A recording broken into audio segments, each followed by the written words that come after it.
Well, I think you can't make sense of this world out there without knowing economics. I mean, how on earth can you even be a citizen without knowing at least a little bit about how such a thing is possible? How can it be that all of a sudden this world economy that was looking so productive 2 years ago has fallen into a ditch? I'm not sure how much economics, it might help you make better investments or make better, but mostly it's about being a citizen. It's about understanding the way the world works. Well, microeconomics is about understanding pieces of the economy, understanding why, if you want to know, how is it possible, why did the price of food go up so much in early 2008? Microeconomics is, when people say, well, our biofuels program is responsible for the high price of corn. That's where you need microeconomics to understand those arguments, to evaluate whether they might be right.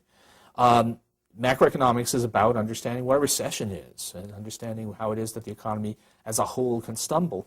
I think to be informed, you obviously have to understand both. You have to know at least the basics of interest rate policy, that's macro, and of water policy or environmental policy, which are micro.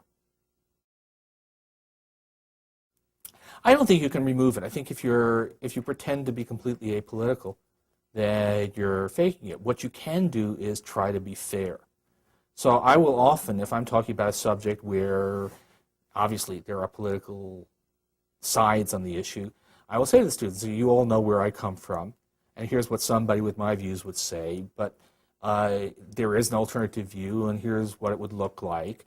The students often have those too, but I just make sure, I make sure that I understand the arguments of the people I disagree with and try to represent them fairly. And in economics, the fact of the matter is 85–90% of what we do is not political. 85–90% of it is stuff that a very broad spectrum of opinion agrees about. And on the 15% that is political, I don't think the obligation is to pretend that you have no views. The obligation is to make sure that you're fair about the people who have a different view. If you were going to ask the question, who pays a tax? Tax incidence. And the question is, if we have a FICA, the payroll tax, that is finances Social Security and the hospital part of Medicare. If you ask economists who pays FICA, part of it is paid by the employer formally, part of it is paid by the worker. Every economist says it's really all paid by the workers. And that's because there's a basic analysis of tax incidence, and then you take a look at the supply and demand curves for labor, and everybody knows that this is the way that works. And there's really no disagreement about that.